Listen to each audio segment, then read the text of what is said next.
on a hike with my friend Varnika. Hi people! You must have seen her in one of my previous vlogs. So usually I make travel videos, but today I thought of making a different kind of video.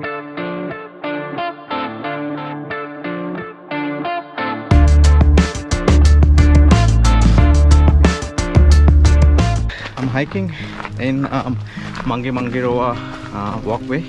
So that's the trail we are doing, and while you get to see our trail and different parts of the trail we go through, we're also thinking of talking about questions people have who want to come to New Zealand to study or work or live permanently, because we personally have seen there are many questions and there are not many answers you can find online. So I think this would be a good opportunity to answer some of those questions. When we moved to New Zealand in 2014, we were probably doing the same thing like what you're doing now. We looked up videos online on YouTube, went to Facebook, just surfed the internet to see if there are people who have done similar courses in New Zealand as to what we were planning to do, just to see how their journeys had been.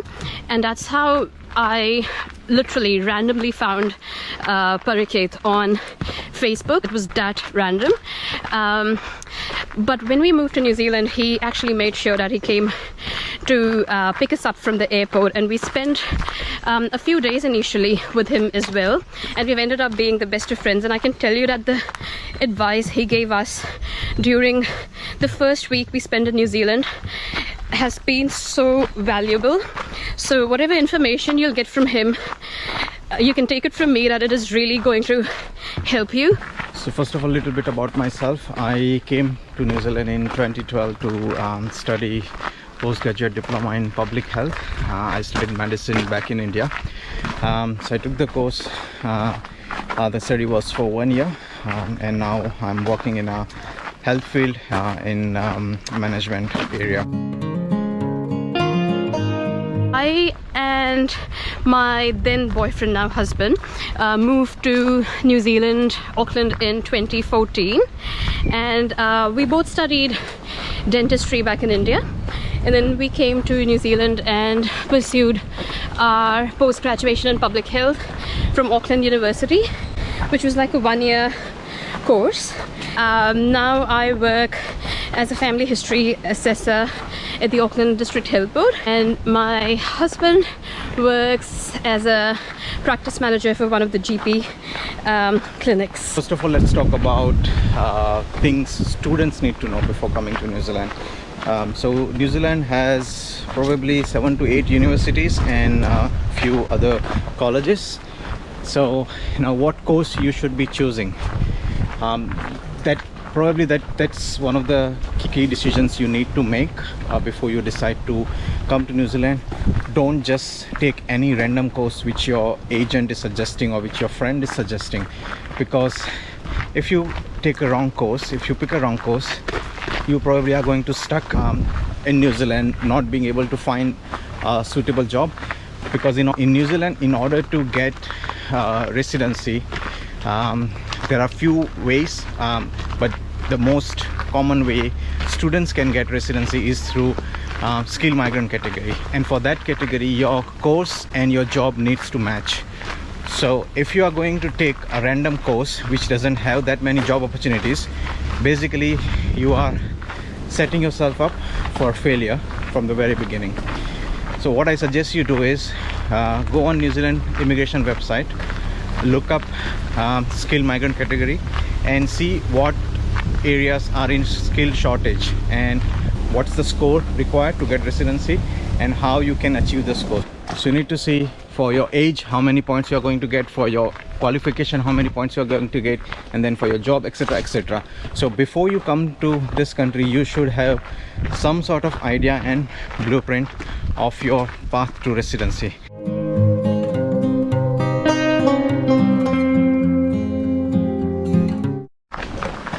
Okay, now let's talk about cost of living in New Zealand. New Zealand is a very expensive country to live in. So starting from your rent or house prices, or even just day-to-day groceries like milk, bread, cheese, eggs, whatever, everything is expensive. The tax rates are one of the highest in the world.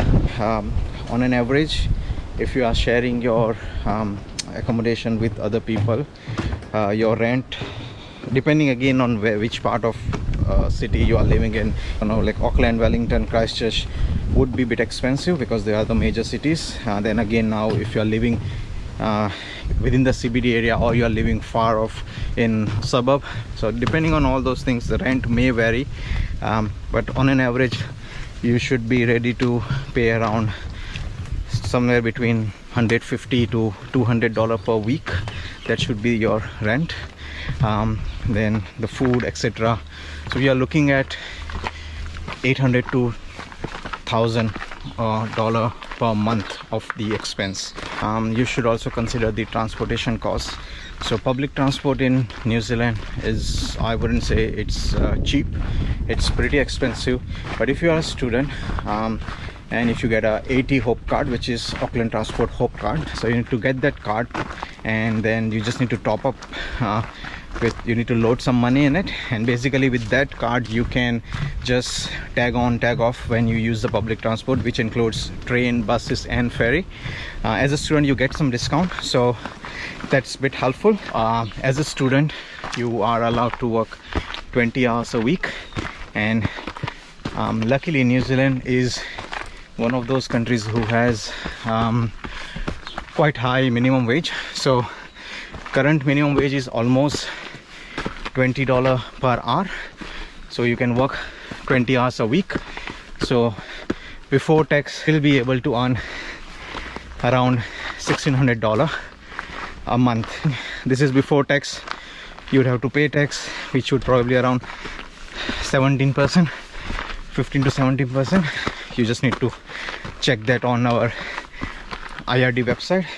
So as a student, if you manage to find a part-time job, you can survive on your own. So as a student you can work 20 hours a week during your academic months, but from November onwards, or mid-November until February, you would get a summer vacation in colleges and universities. So during those 3 to 4 months you can work full-time.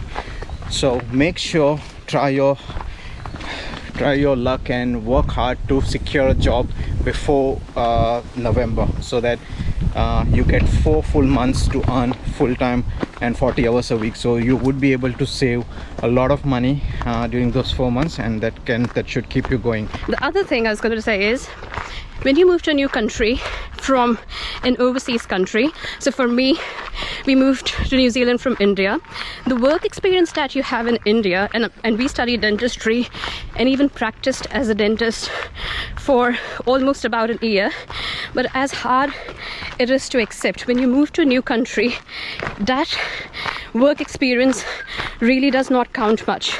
It's all what you have done in the new country which counts when you go and apply for your permanent jobs. Even if those jobs that you've done in New Zealand were odd jobs, or if you worked at a food shop like Subway or Pyramid, or you've done cleaning job, even those sorts of experiences are kind of more valuable than what you've done back in your home country. So just keep that in mind and don't hesitate in doing whatever jobs you can get, because every experience counts. Even volunteering experience counts. I can tell you from my experience, once again, we volunteered for a lot of health organizations in New Zealand, and that's also something which Barricade had told us about. These are all NGOs, and even this experience counted so much when I applied for a permanent job at Auckland District Health Board, and even when we applied for residency. So everything counts, so just keep that in mind. And if living in New Zealand permanently is your final goal, just start working from it from day one. What are the things you need to do to secure a job? It's not going to be easy because you're coming from a totally different country, and so what you can work on is while you are still in your country, if your English is not up to the mark in terms of speaking, work on English, because communication is probably one of the top 3 things you would need to survive in New Zealand. If you are good in communicating, even if you may not have skills to start with, you would have a better chance to secure a job. And as Vanika has already mentioned, volunteering, because sometimes some people may not find job even for a month, 2 months, 3 months. So then rather than just sitting home and doing nothing, go out and ask for some volunteering work, because that volunteering would get count here as a valuable experience, because you have a New Zealand experience. Another important thing in New Zealand which would help you find a job is people networking. You need to meet as many people as you can, talk to them, just talk random things, because with networking people would know you personally, and then they wouldn't hesitate put your name forward or recommending you to a company who is looking for someone. Also, many universities have career centers, so go and talk to them. They would give you some important tips. There is a website called careers.government.new Zealand. So if you go on that website, you can see what New Zealand CV looks like, what New Zealand cover letter looks like, because many people they don't realize that the CV format for each country is different. So if you're applying in New Zealand, your CV and cover letter format has to be New Zealand style. So make sure you go through those ones and you edit your CV and cover letter accordingly before you start applying for jobs. Another thing, please don't just listen to everything people are saying. Everyone has a different journey in New Zealand. Some would say it was easy, some would say it's difficult, and some would say don't go to New Zealand, it's not worth it, etc., etc. So when I came to New Zealand, for first 3 days I coincidentally met people who all were not very happy living in New Zealand, and they all were kind of scaring me off, saying that why you come to this country. That thought came to my mind, that should I just ask for refund and go back to my country. But lucky I didn't, because my experience has been totally opposite to what those people are saying. Everyone's opinion is based on their own journey. Now, not necessarily everyone is going to have the same journey. Like for me, for Vanika, and for all our friends, we were lucky enough and we worked hard and we managed to get residency here. I'm citizen as well, and overall it has been a smooth journey for us, I would say. And of course, being a migrant, you have to face challenges, so we all have faced those challenges, but overall we have survived here, and we absolutely loved being in New Zealand and loved living in New Zealand. As Parikit has told a number of times, that every individual has had a different journey in New Zealand, and it's not just about New Zealand, it's about any country. When you move as an immigrant, people have different experiences and you meet all sorts of people, and I mean just in life generally you meet all sorts of people, so you just have to always keep your filter on, and you listen to everything, but then you have to just see for yourself and make your own decisions. That is going to be the key when you move to a new country, because you will meet people who will kind of, you know, talk all about the negative things, and then you'll also meet people who say that, you know, it's very easy, you'll get a job easily, you'll get residency easily. Probably some of your agents might have told you the same thing, but it's not that. Initially you'll have to slog, and when you move from day one, if your goal is to live in New Zealand permanently, You have to work hard from day one. You have to set that goal, and you have to do everything that will ultimately take you to your final goal. So just make sure that you're doing all the right things, and to know what those right things are, just contact Varigate and he will definitely help you. You can contact him, you can comment on this video, ask him questions in the comment sections, or maybe even find him on Instagram. His handle is Varigate Vlogs.